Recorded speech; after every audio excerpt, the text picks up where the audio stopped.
everybody, welcome back to Pages and Pens. Today I am here with my April wrap-up and my May TBR. Let's jump right into it.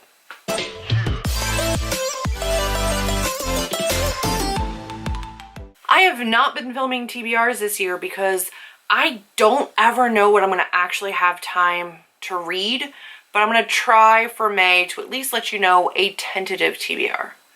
But first, let's jump into what I read for April. This is the reason I'm combining these two videos. I read 2 books in April. That's it. Just 2. Apparently, having deadlines and book stuff going on really means that my time for reading is severely diminished. So I DNF'd 2 books this month or in April, and I read 2 books. One was a reread. I did want to reread something every month this year, so I'm not mad at my reread. And the 2 books that I did read were 5-star reads, so that's fantastic. Let's take a quick look. Ended up DNFing Blood Magic by Tessa Gratton, which I've already talked about, as well as Behold the Bones by Natalie C. Parker. Ooh, that's interesting. They're married. I DNF'd both of their books. But I've really liked other of their books. So, you know, it's a thing. It's fine. They just weren't for me. They were older YA, like not older in age, but like older in years. Like they were from a long time ago.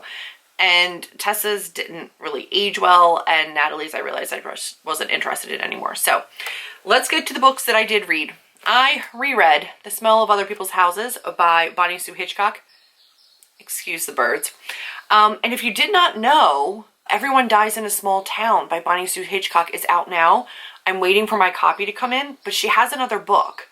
And it's all short stories about people in Alaskan towns that all weave together. It feels very reminiscent of this, and I'm here for it. I'm very excited to read it. I will keep you posted on that.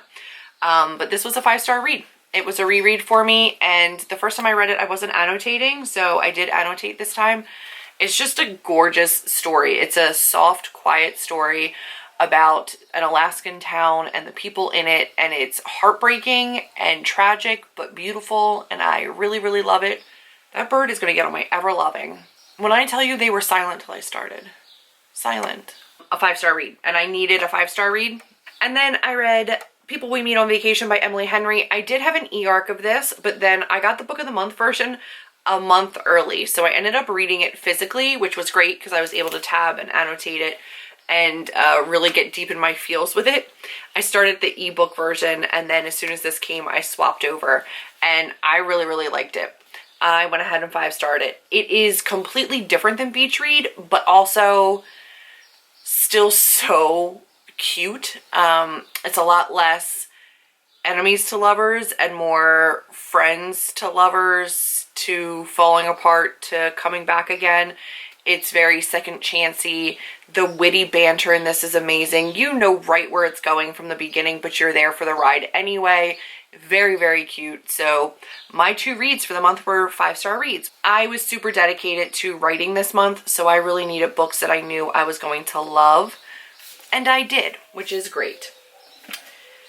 Now, for May, let's talk about the things that I'm going to read. I have a couple of arcs. I have My Ride or Die, which actually has already come out, but I did not finish, and I need to finish that, hopefully, maybe. I have The Final Girl Support Group by Grady Hendrix. I think that's the name of it. I'll put up a cover here. I started that. I'm about 9% of the way into that one right now, and I'm interested in it. I've never read anything by Grady Hendrix before, so I'm kind of intrigued to see what I think about it when I dive in. I know that he's got really popular other books, but I've never read from him before, so I'm starting here. We'll see how that one goes. So 2 arcs that I need to read. On Tuesday, I should be getting Angel of the Overpass by Shauna McGuire, which is one of her Ghost Roads series. It's like Girl in the Green Silk Gown, something else. It's like a haunted Ghost Road, very supernatural vibes. The 3rd book in the series is coming out. I love the covers. I'll put it up. So that one, Angel of the Overpass, is coming out. That will be here to me Tuesday. I do want to read that. I also have Mrs. Everything by Jennifer Weiner coming to me Friday. I'd really like to read that one. It just has my attention. It's sisters. It's Jennifer Weiner, who I do actually really enjoy when I want a women's fiction. So I want to read that one as well. And then I have this stunner, which I'm already reading. I am not very far into it, like at all. I'm a few pages in. But this is Mermaid Moon by Suzanne Kokol. I'm very excited to get into this one finally.